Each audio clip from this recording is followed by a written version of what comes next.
Good morning students. हम कर रहे थे चैप्टर नंबर 9 इंडियन इकोनॉमी का इंफ्रास्ट्रक्चर। हमने इंफ्रास्ट्रक्चर के बारे में पढ़ा था, कितने तरह के होते हैं और किस तरह एक दूसरे के साथ रिलेट करते हैं।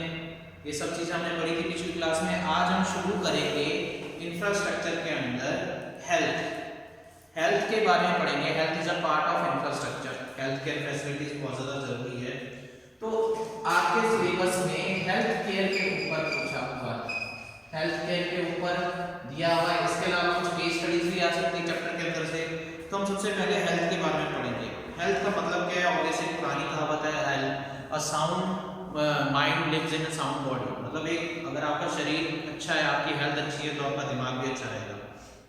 अब गुड हेल्थ किसको कहा जाता है? सबसे पहला गुड हेल्थ उसे कहा जाएगा जब एक इंसान हर तरह के टास्क करने के लिए कैपेबल होगा, ठीक है, उसकी प्रोडक्टिविटी ज़्यादा होगी, वो हर काम नॉर्मल बीमार इंसान ऑब्वियसली इतना ज़्यादा काम अच्छा नहीं कर सकता जितना हेल्दी इंसान कर सकता है। इसके अलावा जब वो इंसान फिजिकल होने के साथ साथ मेंटल लेवल पे भी पूरा का पूरा सही होगा। It is not only that आप फिजिकली स्ट्रांग है, you have to be mentally strong, तब आपको पूरा एक हेल्दी, एक गुड हेल्थ पर्सन कहा जाएगा। तो इसमें सबसे पहले कॉन्सेप्ट जो आता है development of health care services after independence. पहला कॉन्सेप्ट इसके अंदर आ रहा है आपका development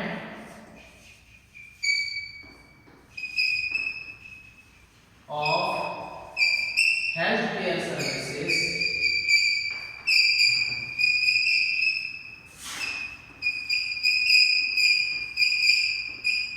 after independence. After independence, after independence हमारे देश में हेल्थ केयर सर्विसेज में क्या देखने को मिला है? तो आफ्टर पहली बार इंडिपेंडेंस से पहले हेल्थ केयर फैसिलिटी इतनी अच्छी थी, तो क्या है पहली चीज जो सुधरी है वो है decrease in death rate. Death rate हमारी कम हो गई। आज़ादी से पहले या फिर एकदम आज़ादी के नज़दीक हमारी जो डेथ रेट थी वो थी 27 पर 1000। मतलब हर एक जो रेट निकाली जाती है, डेथ रेट हो चाहे बर्थ रेट हो, मोर्टेलिटी रेट जो होता है, तो डेथ रेट कैसे निकलती है? हर 1000 लोगों के पीछे कितने लोग मरते थे। तो ये पहले करीब 27 होता था, जो धीरे धीरे जब हमारी हेल्थ केयर फैसिलिटीज इंप्रूव होनी शुरू होगी तब ये सिर्फ 7.2 रहेगा। तो डेथ रेट जो है बहुत ज़्यादा कम हो गई थी। तो हमारी हेल्थ केयर फैसिलिटी में पहला ये इंप्रूवमेंट होने से ये चीज़ आया है। दूसरा क्या हेल्थ केयर फैसिलिटी में देखने को मिला है? Reduction in infant mortality rate. Infant mortality rate, infant mortality rate भी कम हो गया। इन्फेंट किसे कहा गया? इन्फेंट कहा जाता है नवजात शिशु को, 1 साल तक के बच्चे को। तो इसमें ये बताया गया है कि आज़ादी से पहले जो इन्फेंट मोर्टेलिटी रेट था वो बहुत ज़्यादा था। मतलब हर 1000 बच्चे अगर पैदा होते थे तो उनके पीछे करीब 146 बच्चे जो थे वो मर जाते थे 1 साल में। 1 साल पूरा होने से पहले ये पहले था आज़ादी के मतलब एकदम कहते हैं हम कि हेल्थ केयर फैसिलिटी पे डेवलप होने से पहले या हम कहते हैं 1951 से पहले, क्योंकि 1951 के बाद हमारी कई पॉलिसीज आई थी जिन्होंने इंप्रूवमेंट किया था। उसके बाद धीरे धीरे होकर ये कम हो गया और देखा है करीब 2018 में डाटा है, तो 2018 में कहते हैं कि इन्फेंट मोर्टेलिटी रेट जो था वो इतना कम हो गया था कि हर 1000 बच्चों के पीछे सिर्फ 30 बच्चे थे जो डेथ होती थी 1 साल से पहले। धीरे धीरे करके ये भी और कम हो जाएगा जैसे जैसे मेडिकल फैसिलिटीज इंप्रूव होना शुरू होगी। अगली चीज आ गई राइज इन, मैं एरो डाल के बता रहा हूं, rise in life expectancy. Life expectancy, life expectancy मतलब इंसान की जीने की उम्र ऑन एन एवरेज। ऑब्वियस है आज़ादी के ड्यूरिंग मतलब 1951 से पहले की बात कर रहा हूँ, जब मैं आज़ादी के पास की बात कर रहा हूँ, नज़दीक की, तो ये करीब ऑन एन एवरेज 1 साल ऑन एन एवरेज ये जो लाइफ एक्सपेक्टेंसी थी ये करीब 32 साल होती थी, 32 ईयर्स। जो कि 1951 के बाद इंक्रीज होकर अब ये करीब 2018 में 69.4 थी और अभी ये करीब शायद 70 या 72 इतनी कुछ है कि ऑन एन एवरेज एक इंसान कितने साल जीता है, क्योंकि मेडिकल फैसिलिटीज इतनी अच्छी हो गई है। बीमारियों से लड़ने के लिए हमारे पास अब दवाइयाँ होती है, ऑपरेशंस होते हैं जो हमें पहले से लंबी उम्र देते हैं।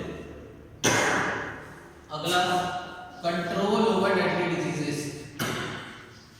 Control over deadly diseases.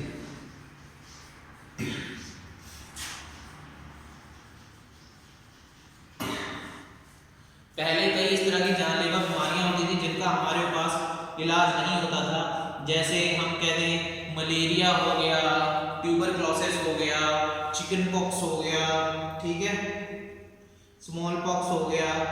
इस तरह की कई बीमारियों का इलाज नहीं होता था। पर अब जो है मेडिकल फैसिलिटीज इंप्रूव होने के बाद आफ्टर 1951 ये सब बीमारियां का हम लोगों के पास इलाज है। पोलियो देखो, पोलियो ऑलमोस्ट खत्म हो चुका है इंडिया में। पहले पोलियो की प्रॉब्लम बहुत ज़्यादा चलती थी, तो this is now like that, अब पोलियो की प्रॉब्लम ही नहीं आती। तो ये सारी प्रॉब्लम्स का अब इलाज है। इसके बाद जैसे इन्फेंट मोर्टेलिटी रेट का ये था decline in under 5 mortality rate, under 5 mortality rate, मतलब 5 साल तक के बच्चे जो मरते थे वो भी पहले ज़्यादा था, जो कि अब बहुत ज़्यादा कम हो गया है। पहले करीब 248 था, जो अब सिर्फ 60 हो चुका है। 2018 तक के करीब 1000 बच्चों में से 60 ही बच्चे कुछ ऐसे होते थे जो 5 साल से पहले मरते थे। धीरे धीरे करके और कम होता जा रहा है।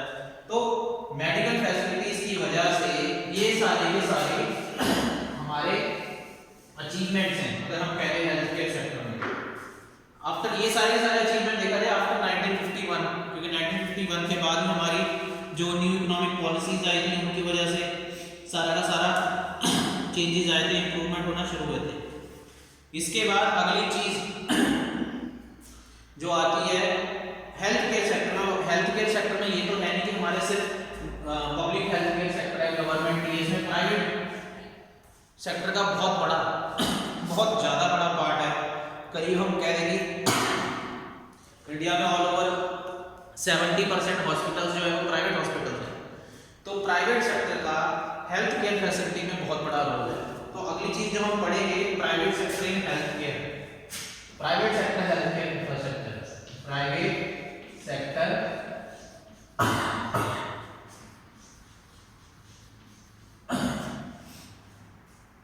Health infrastructure.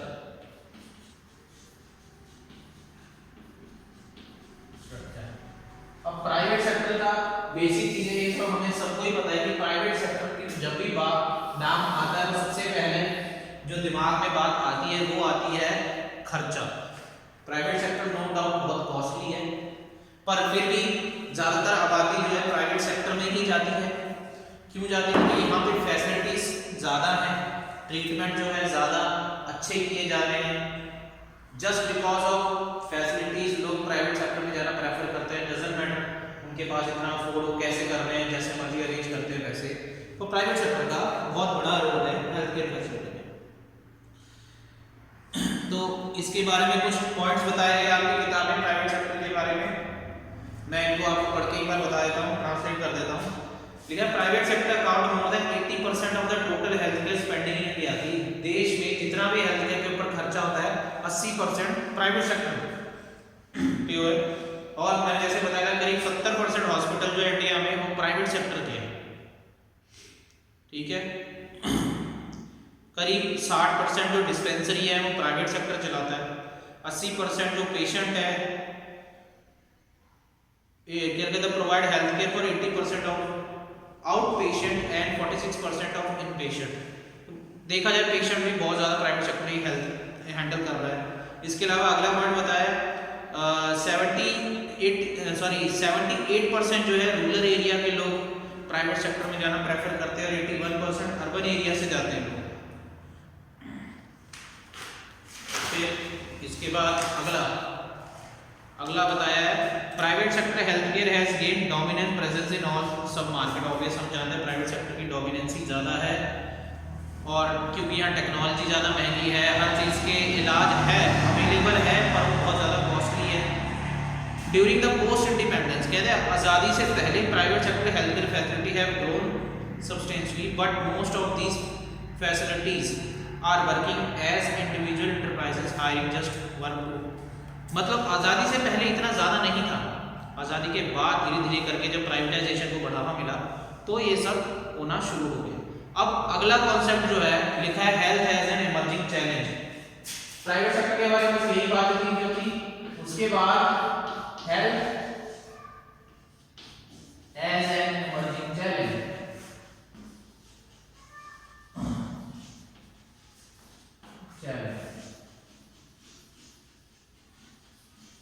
हेल्थ केयर हमारे देश में आगे बहुत बड़ा चैलेंज क्यों है? हेल्थ केयर सेक्टर में क्या क्या प्रॉब्लम्स है, मतलब ये है चैलेंज। पहली प्रॉब्लम जो आती है वो है अनइक्वल डिस्ट्रीब्यूशन। अनइक्वल डिस्ट्रीब्यूशन का मतलब होता है बराबर डिस्ट्रीब्यूट ना होना। इसमें क्या है, हेल्थ केयर सर्विस जो है हम जानते हैं कि बहुत कॉस्टली है, इंफ्रास्ट्रक्चर इनके लिए अच्छा चाहिए, इसीलिए ज़्यादातर हेल्थ केयर जितने भी हॉस्पिटल्स हो गए, बड़े इंस्टीट्यूशन हो गए, ये सारे शहरों की तरफ ज़्यादा है। रूरल एरियाज में इनकी अवेलेबिलिटी बहुत बहुत कम है, मतलब ये इक्वली डिस्ट्रीब्यूट नहीं है। अर्बन एरियाज में शहरों के लोगों को ज़्यादा इनका बेनिफिट है, रूरल एरिया से बहुत बहुत दूर है। अगला जो इसका नेगेटिव इफेक्ट है वो कम्युनिकेबल डिजीजेस। कम्युनिकेबल डिजीजेस, ये पॉइंट है। कम्युनिकेबल डिजीजेस में देखो क्या बताया गया है, लिखा कम्युनिकेबल डिजीजेस जैसे एड्स हो गया, ठीक है, सार्स हो गया। आज भी ये चीजों के ट्रीटमेंट हमारे अभी तक मेडिकल सेक्टर में इतना नहीं हो पा रहा है। अब देखो, आप कोविड की बात करें, कोरोना चल रहा है, वैक्सीन भी निकाल दी, उसके बावजूद ये खत्म नहीं हो रहा है, क्योंकि एक लेवल अभी तक आया नहीं है जब जाके हम कह दें कि वायरस कमजोर हो जाएगा। जैसे पोलियो की बात करें, पोलियो को हमें इंडिया से हटाने में कितने साल लग गए थे, हर साल बच्चों का टीकाकरण होता था, तब जाके ये पोलियो खत्म हुआ। तो आज भी कई कम्युनिकेबल डिजीज ऐसे हैं जिनका इलाज मेडिकल साइंस में अभी तक नहीं निकल पाया है। अगला जो इसका नेगेटिव इफेक्ट है वो है पुअर मैनेजमेंट।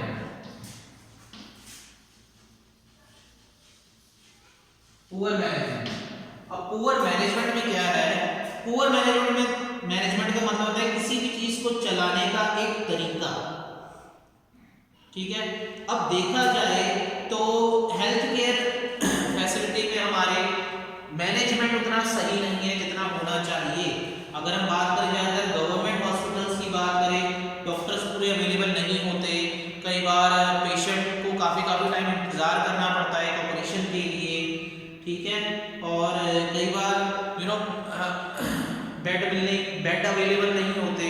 तो ये मैनेजमेंट जो है हमारा अभी तक प्रॉपर सही नहीं हुआ है किसी भी इस तरह की प्रॉब्लम को हैंडल करने के लिए। जैसे अभी कोविड में देखा था, ऑक्सीजन अवेलेबल नहीं थी, बेड्स अवेलेबल नहीं थे। तो ये सब किस चीज के सिंबल है कि मैनेजमेंट प्रॉपर सही नहीं है। अगला आ गया प्राइवेटाइजेशन। प्राइवेटाइजेशन भी अपने आप में बहुत बड़ा एक चैलेंज है। हालांकि प्राइवेट हॉस्पिटल में फैसिलिटीज हैं, पर क्योंकि वो बहुत ज़्यादा कॉस्टली है, कई लोग जो ये अफोर्ड कर लेते हैं वो बच जाते हैं, जो नहीं कर पाते वो बेचारे नहीं बच पाते। तो प्राइवेटाइजेशन, मैं यही कहना कि हम कहीं प्राइवेटाइजेशन बुरी बात है नहीं, पर इसमें भी एक लिमिट होनी चाहिए किसी भी चीज़ की खर्चे के। तो प्राइवेटाइजेशन इतना ज़्यादा बढ़ावा होता जा रहा है, गवर्नमेंट इसके ऊपर कुछ कंट्रोल नहीं कर रही, जो कि नेगेटिव बात है। पुअर मेंटेनेंस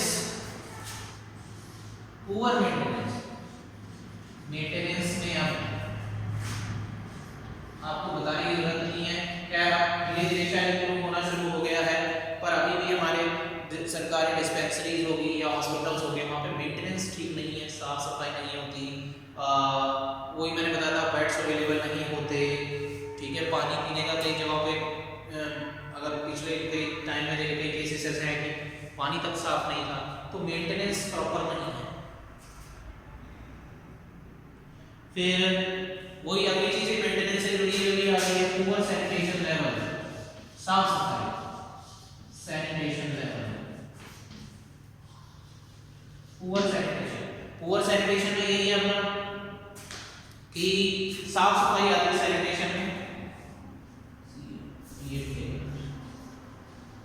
साफ सफाई प्रॉपर नहीं है, पानी जहाँ खड़ा है वहीं मच्छर हो रहे हैं, बीमारियां हो जाती है। तो ये चीजें हमारी हेल्थ केयर सिस्टम में अभी भी जो है बहुत बड़ा चैलेंज है। इसके बाद एक अगला कॉन्सेप्ट है, आपके सिलेबस में क्लियरली नहीं मेंशन किया पर आई थिंक आपको मुझे लगता है आपको करना चाहिए, छोटा सा कॉन्सेप्ट है इंडियन सिस्टम ऑफ मेडिसिन, जिसे कहते हैं ISM। इसके बारे में आपको पता होना चाहिए। इंडियन सिस्टम ऑफ मेडिसिन, जिसमें दवाइयों के कई कैटेगरी में बांटा गया है ट्रीटमेंट्स को। इंडियन सिस्टम ऑफ मेडिसिन जो है उसको करीब हम कई 6-7 कैटेगरी से शायद इनमें बांटा हुआ है, जैसे जिसमें आयुर्वेद आ जाता है, योगा आ जाता है, यूनानी इलाज आ जाता है, फिर नेट्रोपैथी आ जाता है या होम्योपैथी आ जाता है आज के टाइम में। तो इन सब at present there are 4095 AYUSH hospital मतलब होम्योपैथी हॉस्पिटल जो है इंडिया में चल रहे हैं, and 27,951 dispensaries and as many 8 lakh registered practitioners in India। देखा जाए इंडिया में धीरे धीरे होम्योपैथी का बताया है, होम्योपैथी हो गया, आयुर्वेदिक हो गया, यूनानी, ये सब का बताया कि इतने सारे के सारे जो है ये ए से हो गया आयुर्वेदिक, वाई से हो गया योगा, यू से हो गया यूनानी, एस से हो गया सिद्धा और एच से हो गया होम्योपैथी, तो ये बन गया आयुष। तो टोटल इनके पूरे ऑल ओवर द इंडिया में 4095 अभी तक इनके हॉस्पिटल्स चल रहे हैं और धीरे धीरे करके बढ़ते जा रहे हैं। तो एलोपैथी के साथ साथ ये जो है अपने जो हम कह रहे आयुर्वेदिक या इस तरह के इलाज जो हो गए, ये सभी धीरे धीरे करके बढ़ते जा रहे हैं। तो आयुष के अंदर यही सब बताया गया है। इसके साथ आपका जो चैप्टर है ये भी अब खत्म होता है।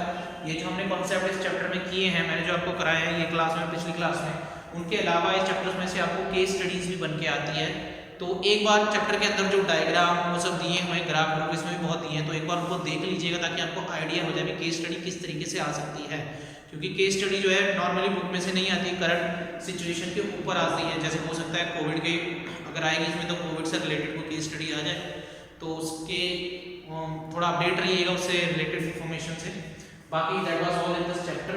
ये चैप्टर भी हमारा खत्म होता है और इसके बाद अब नेक्स्ट चैप्टर जो है हम नेक्स्ट क्लास में शुरू करेंगे, जो कि है चैप्टर नंबर 10, जिसका नाम है इन्वायरमेंटल एंड सस्टेनेबल डेवलपमेंट। ये भी बहुत ईजी चैप्टर है, जो आई थिंक आपको में से कई लोगों को बेसिक चीज़ें जो इस चैप्टर में बताई हैं जो आपको आती ही होंगी। So we will start that chapter in our next class.